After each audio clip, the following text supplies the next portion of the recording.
السلام عليكم ورحمة الله وبركاته. بسم الله والحمد لله والصلاة والسلام على أشرف الأنبياء والمرسلين سيدنا محمد وعلى آله وأصحابه أجمعين. اللهم صل على سيدنا محمد في الأولين وصل على سيدنا محمد في الآخرين وصل على سيدنا محمد في الملأ الأعلى إلى يوم الدين. I pray you well in this very beautiful last hour or the last hours of Friday. This is a wonderful part of the week. It's probably the most Mubarak, most blessed part of the Muslim. It's going to be the most blessed part of the week, but in terms of the days, okay. Um, in terms of night, of course, every night we have the Tahajjud time, which is beautiful and special. And now, Alhamdulillah, subhanAllah, look from Allah subhanahu wa ta'ala's immense wisdom. Allah subhanahu wa ta'ala has put for us a beautiful sunnah, okay, which is the suhoor, sahri. That sunnah is there for us every single night in Ramadan. Allah subhanahu wa ta'ala has encouraged us through the tongue of the Prophet sallallahu alaihi wasallam to get up and to take the sahri, which is Mubarak. And so, Alhamdulillah, in terms of the night, the Tahajjud area, the Tahajjud time is beautiful. So, Tahajjud is a prayer that you pray towards the last portion of the night, but you must sleep before. So, after Isha, you must go to sleep, and you must get up before Fajr enters, and then whatever nafil prayers that you pray during that time, that falls into Tahajjud. So, lots of people are not sleeping during the night. For example, I stay awake the whole night in Ramadan. It's just easier, but not everybody can do that. So we don't really have Tahajjud because we're awake the whole night. But that's not bad. We still have Qiyamul Layl, our giving life to the night and remaining awake and doing different types of that worship is blessed. It's good. So we pray Tarawih prayer, and then read some Quran al-Kareem, and then have a lesson with somebody. I study with somebody, and then then try to do some adhkar and then sahri with the kids and family and so forth. So all of that's worship. There's different types of worship. Okay, you might choose to do something else, but staying awake during the whole night is brilliant. But if somebody sleeps and they wake up before Fajr and for Sahri time, they should for sure try to get to raka'ain. They should try to make wudu and quickly pray something, get some dua in, because that's really Mubarak. But during the day, the Friday afternoon, is seen as a super time.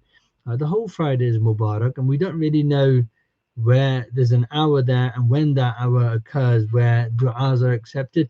It could be anywhere in the Friday. However, some of the scholars say from their experience it's towards the latter part, post Asr, on a Friday, but that's down to people's own experiences, I guess. So may Allah subhanahu wa ta'ala bless it in whichever, whatever hour it is, but may Allah bless this Friday for all of us, inshallah ta'ala. Alhamdulillah, a week has gone, and we have to remain focused on the goal ahead. Time goes quick during Ramadan. Ramadan generally pass very quickly, and if you don't get off the ground or you don't get your Quran reading, suddenly you're going to find yourself in a position where you can't really finish your Quran.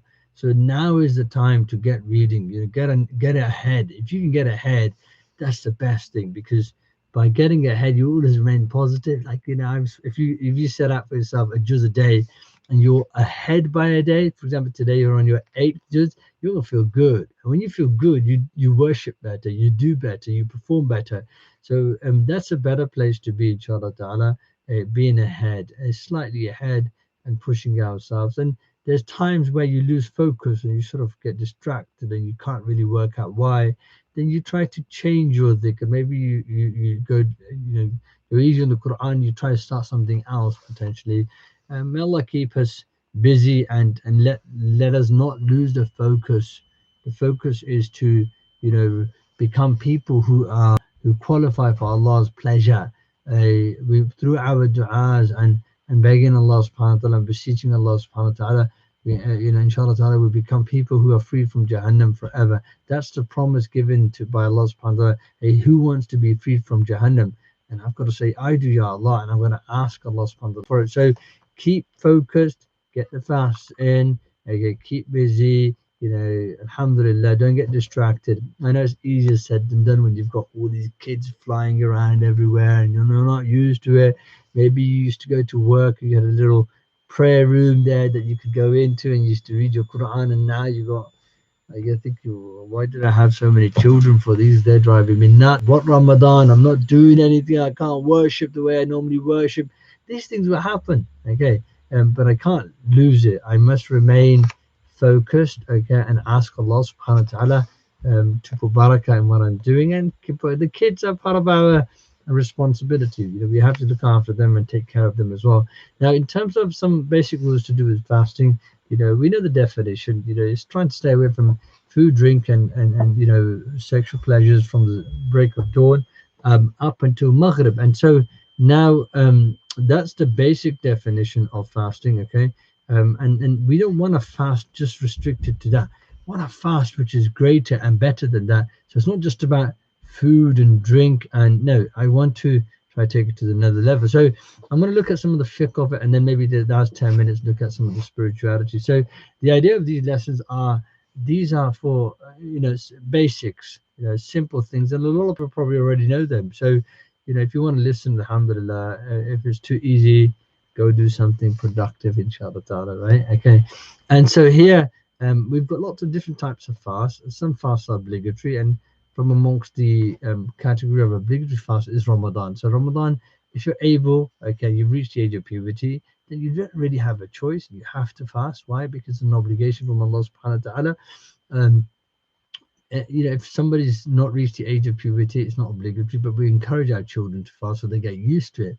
You'll find that children who get used to it now and it's not fard upon them, it becomes easier later on in their lives. But if I leave it too late and don't encourage my children, and they reach the age of 10 and 11 and 12 and they are not used to fasting, it becomes very difficult later on. So I want to encourage my children, from a young age, where possible, they start with quarter fast, half fast, fast, and then leave a day and so forth until they get used to it. SubhanAllah, you'll see a lot of barakah. Our children pick this up quickly. They get into the groove and they join us, mashallah, and they enjoy it. They enjoy the sahri, they enjoy the taraweeh and so forth. So this is an obligatory fast. There are other obligatory fasts, like fast that if I break a fast, then I must make it up. You have fast to do with kafaras, okay, where expiations. Why? Because you made a promise to Allah, you'll do something, and then you broke it, so you have to make it up. You might have made a pledge, okay, they become binding too. And some fasts fall into what we call nafal category. For example, if you had a nafal fast on a Monday outside Ramadan and then you broke it, you must necessarily make that up, okay. Some sunnahs, some fasts are sunnah, like the Ashura days, the 10th, 9th, and the 10th, the Prophet would fast that. And then some are recommended and some are voluntary. And sometimes there's makruh, tahrimi, to fast, like the days of Eid. Okay, those days are days of joy and happiness, and somebody's fasting. Think, Habib, what are you fasting for? These are days of Eid, so you're not allowed to fast those days. And then some are mildly disliked, okay? Like, for example, to single out Saturdays and Fridays and so forth, okay? So we've got lots of different categories of fasting, and all of this is taken from the Quran and the Sunnah of Sayyidina Muhammad sallallahu alaihi wasallam, because that's they're the main sources, okay, where we take our Sharia, our beautiful law from. Now, in terms of all types of fasts require an intention. Intention's key, and I touched upon this in Jummah today. If you can perfect the art of intending and intending well, we will, whoever does that will go a long way. Intentions are conversations that are held between a slave and their master, subhanahu wa ta'ala, very private, okay, intimate, okay. Nobody has access to it, and nobody needs to really know as well. It's between you and Allah subhanahu wa ta'ala. But intentions are key for worship, because it's upon, sometimes without the intention the act wouldn't be valid, and sometimes without the intention the act is valid but the reward is lost. Why? Because in accordance to the intention comes the reward. So some fasts, okay, they require an intention and specification of the type of fast, okay, then before the Fajr. So fast starts at Fajr. Lots of people ask me this: when does the Roza close? Does it close at Sahri, where it says Sahri ends, or does it close where it says where Fajr begins? Look, they should be the same. When Sahri ends, Fajr should begin. Why? Because that Sahri means that the night has come to an end and Fajr has begun. They're sort of synonymous in some ways. However, people on different timetables, what they have, and the Prophet had this amongst Sahaba, they would have an early adhan to pre-warn people and give them an indicator. Look, Sahri is coming to an end. So Sayyidina Bilal would call the adhan of Tahajjud, and then people would start to prepare for Fajr. Now, on the calendar, when it says Sahri ends and the Fajr time begins, if they're two, both of them, if they're different, okay, that means, okay, that they're giving you sort of a 10-minute gap or something like this to allow you to brush your teeth, okay, maybe praise Nafal before Fajr enters. But really, you're allowed to eat up until it says Fajr begins, okay, because that's when the fast starts, okay. And so again, just look out for that. You want to, wherever it says, and you shouldn't rely on the adhans because the adhans could be called later. You want to look at your timetable and stick to that. So Ramadan fasts, alhamdulillah, but the thing about Ramadan fast is that nothing else can take its place. So if I didn't wake up at night and I woke up in the morning and missed Saturday and maybe even missed Fajr, my fast is still valid. I can still fast, okay. I can still make the intention in the morning because it's Ramadan and nothing else can really take its place. Yeah, some people they miss Sahri. They miss Sahri. Sahri is a sunnah, a beautiful sunnah of the Prophet. So it's not a prerequisite and there's not a condition that you must eat Sahri for your fast to be valid. No, Sahri is there because it helps you, doesn't it? You've eaten something as late as possible and then it helps you through the day. So it's not a prerequisite. So if you didn't eat Sahri, you can't say, oh, I'm not fasting because I didn't eat Sahri. No, you still have to fast. The other thing is sometimes maybe this has happened to you as well, where you got confused with the time, where you're looking at the time and you think it's three something, but really it's four something, okay? Because it's dark outside and you're eating, and then you realize, oh God, or even like for example, the fast closes at 3:20 and it's 3:22. In your mind, you think, you know what, I close at 3:25. And then you realize at 3:22, oh my God, it closed at 3:20. So now I've eaten into the fast time, okay? But I didn't know, or I got confused, I made a mistake. All of those things, okay, um, they the fast will break, and none of those things will sort of justify eating beyond the beginning time of Fajr. So your fast will break. You must refrain from eating for the rest of the day as a punishment. Okay, there's no qada, no expiation. Pardon me. Okay, but you will make qada of that later on after Ramadan. Okay, but there's no kafara. There's nothing to pay. Okay, and it's broken. It's broken. Subhanallah. It happens. I remember in Ramadan once in 2000, me and one of the imams, we were sitting together having sahri, and we got confused, and we had eaten into the roza time, and then realized that roza had started, and so our fast was broken. But we had to respect the space, so we didn't eat. We've also had the opposite, where one of my friends, we came back from our college, and we came and we started to make a meal, and we ate the meal during Ramadan, post Dhuhr, okay, but we've completely forgot we were fasting. And then we realized at the end of the meal, after we had had the tea, subhanallah, we realized, but in this state, we completely forgot. So when you completely forget and you eat and you do anything else, okay, that's not permitted during a normal fast, it has no bearing on your fast at all. Your fast is intact, okay, and alhamdulillah, Allah made you forget and fed you, and so you say alhamdulillah and you carry on. So there's a difference between, really there's three things, isn't it? There's those who intentionally, actually there's four types of people perhaps, or four states. One, they don't fast Ramadan, they don't do it, okay. They're putting up posts of food and so forth, billah from this. But somebody who doesn't fast Ramadan, that's sinful by itself when they have no reason not to, right? If they're ill or or they can't for one reason or another, that's a different issue. But some people just choose not to fast. Those type of people are in sin. When they change and they decide to make tawbah, inshallah ta'ala, then in that situation, okay, they will just make up the fast they missed. Okay, this is different to somebody who fasts, starts their roza, okay, then intentionally breaks it. They know what they're doing, okay. Oh, I can't do this, or whatever excuse they have. That type of person, okay, it is very sinful, okay, and must now they've got two things to do. One, they have to make that fast up, okay. They must make qada of it, okay, after Ramadan, okay, then make it up, and they have an expiation, okay, a kafara from Allah subhanahu wa ta'ala, which is to fast 60 days on a trot as a punishment. Yes, you heard me correctly there. 60 days. If you break your fast intentionally without any excuse, valid excuse, you must fast afterwards 60 days on a trot without any breaks. If you fall sick, no, you've got to start all over again.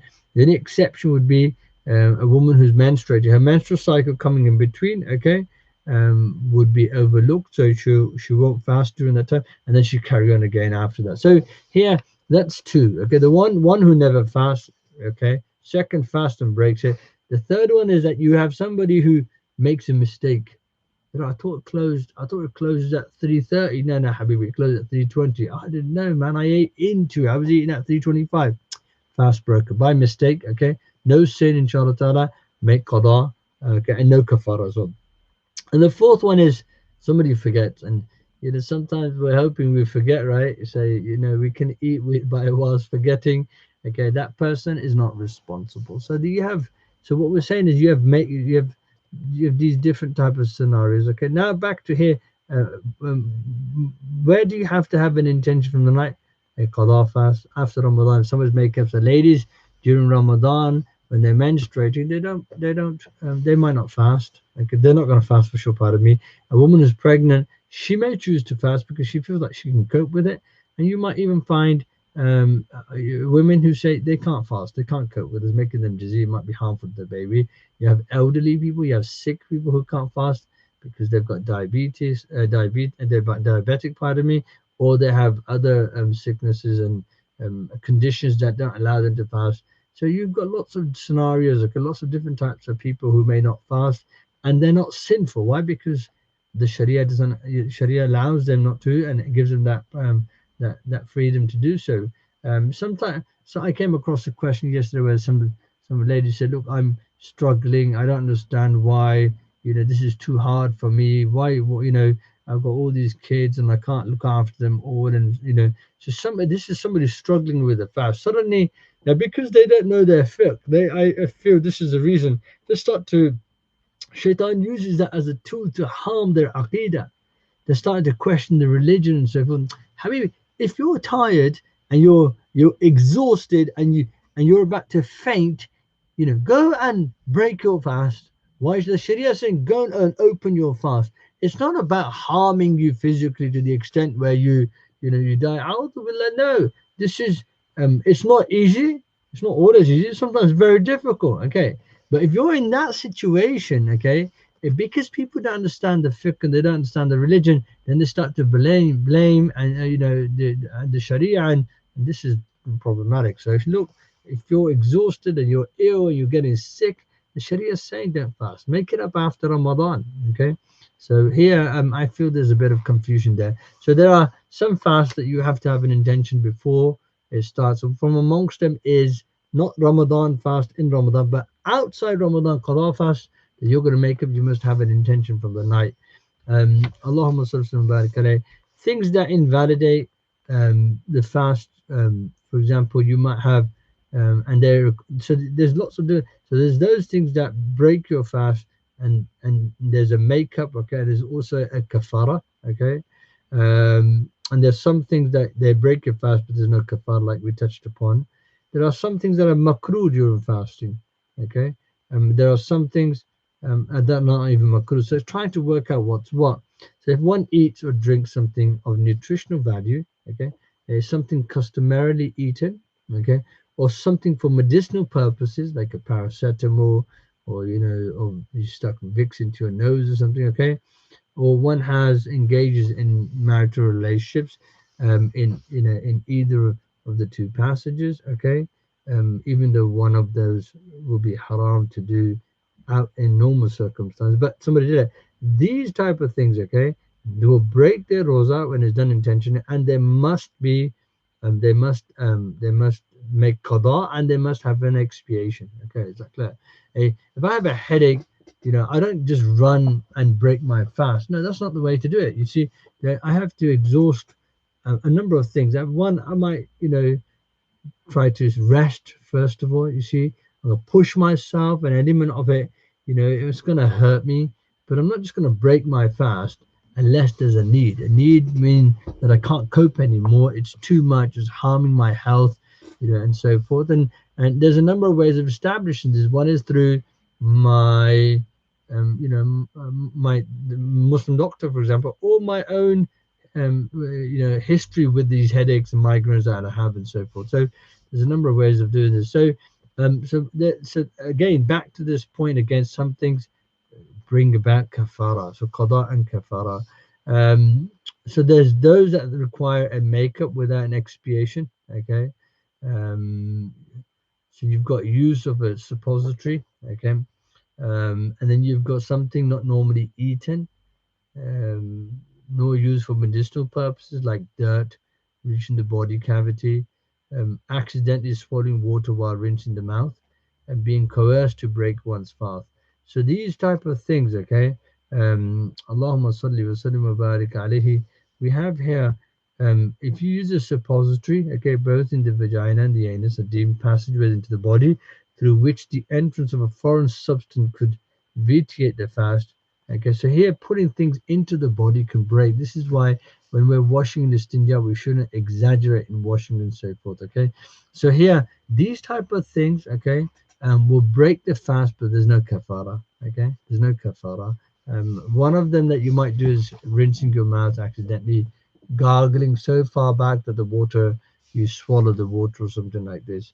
Um, Eating even if intention in the daytime for a fast which the person did not make the intention before Fajr. So you must make an intention before Fajr. And if you have an intention before Fajr and then you broke your fast, okay, then for sure you've got qada and kafara. But if you made the intention in the morning, okay, and that type of fast, you become excused from kafara. You just have to make it up, even though the sin will remain if there's no reason for it. Okay, ejaculation due to touching, or okay, saying someone pouring water into the body cavity. And this is important because I mentioned something last lesson. I don't know if you remember, and I mentioned um, I'm a bit wary that there might be the younger crowd there, but for example, somebody who masturbates, and I mentioned this word, subhanallah. I got an email from somebody and asking this question. Allah bless that individual because young person making tawbah to Allah subhanahu wa ta'ala, and I didn't know that there was how harmful it was, and really scared about their fast and so forth. So look, if somebody engages in something like this, is a serious sin, and make tawbah to Allah subhanahu wa ta'ala. Wallah, that young lady, make dua for Allah bless her. How how courageous she is to come forward and ask the questions to fix her relationship with Allah subhanahu, making sure that if she has to make the fast up, she makes the fast up. There's a kafara, and she gives a kafara. It's amazing. I was so impressed to hear that. We have some wonderful young people in our community. Look, people make mistakes. They screw up. They do some horrible things. They get things wrong. But Toba, the door of Toba is always open. So here, and don't lose hope. So if somebody does that, that's wrong. It's sinful. It's horrible. It's not appropriate for Ramadan. But in terms of the fiqh, it breaks your fast, but there's no kafara. Why? Because it's not on the same level as sexual intercourse. Okay, so someone pouring water into the body cavity. Okay, using water going into your ears doesn't make a difference. Ear drops are they will break your what is it? If you put some medicine into your ear, it will break your fast.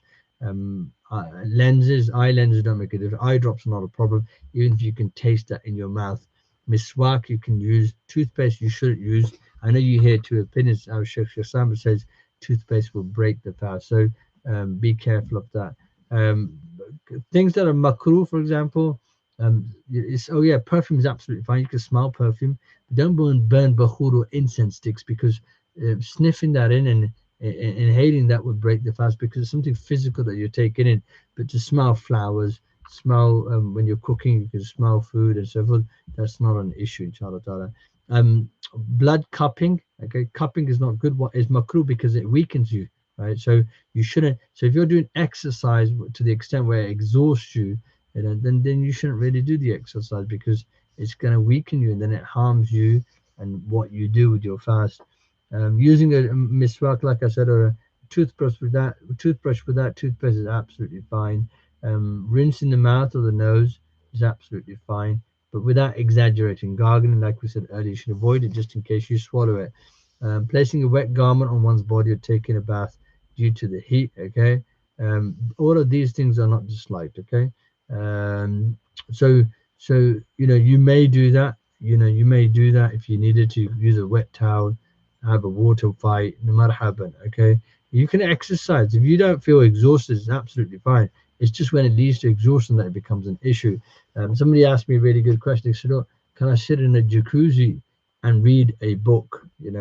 By Imam Ghazali or one of the. And I said, "Look, it depends. If your jacuzzi is inside your bathroom, then no. Why? Because you don't learn religion in the bathroom. Okay. However, your jacuzzi is outside and you're dressed appropriate, right? You got your aura covered.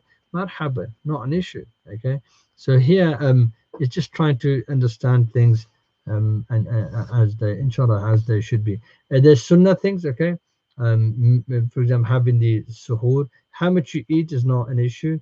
The idea of Ramadan is not to eat more than you normally would. So, for example, you go without food from morning to Maghrib, and then you go for it. That's not the idea. The idea is not to eat more than you normally would or make up for what you missed out.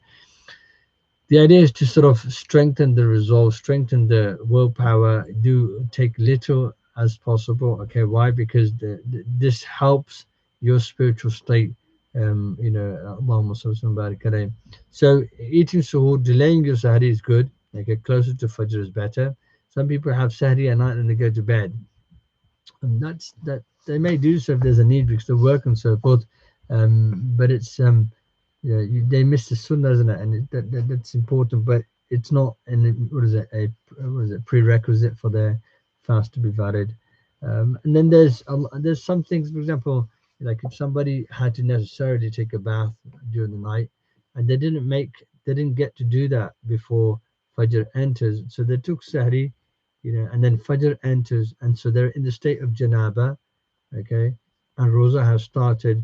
That's not a contradiction. That's absolutely fine since that the fast is valid. Yeah, it's not necessary to take the ghusl before the Rosa starts. So that's not a prerequisite. For sure, they need to pray Fajr, so then they will take the ghusl. So for people to eat Sahri and to be in this state, doesn't contradict with fasting. Your fast will be absolutely valid. There might I'm thinking of other things that you might have. The other question is to do with travelers. A traveler, if you travel before Fajr starts, okay, then you have a choice, and you left High Wycombe, then you have an option, a choice whether you fast or you don't fast, and it'd be better for you to fast if you're able to. However, if you leave High Wycombe after Fajr starts, after the fast starts, and you're traveling to wherever you're going, you have to fast. You must fast. Okay, you can't choose. Oh, I'm traveling today, so I'm not fasting. No, when the roza started, when the fast started, you were home, you were stationed, you weren't traveler, so you must fast. Okay, then when you travel, okay, if it gets very difficult and becomes challenging, then you have the option to break the fast. Okay, that's how it is. And if you didn't and you just broke it, right, then because you're a traveler, there's no kafara. You just make qada, there's no kafara. So this is the benefit of being a traveler, I guess. And sometimes people, they start their fast in England and they're traveling to Pakistan. Where will they break their fast? In accordance to the time of England or Pakistan? No, in accordance to the time of wherever they happen to be. So you look at the plane or you arrive in Pakistan, okay? Sometimes depending where you go, it's longer or shorter. And you break your roza in accordance to the place that you're going to. Allahumma salli wa barik alayhi. So, and these are some of the general things. I pray you benefited from it. Inshallah ta'ala, I hope you keep, that we make dua that Allah subhanahu wa ta'ala accept our efforts, and Allah subhanahu wa ta'ala give us tawfiq to remain focused, okay, and give us tawfiq to start to focus on higher things beyond just food and drink, and see how I can protect my eyes and my ears and my limbs from haram, right? And then and have a day where I haven't committed haram. No haram. Not in my tongue. I haven't backbited. No tail bearing. I haven't spoken about anybody in any sort of bad way. And my tongue is pure. My limbs are pure.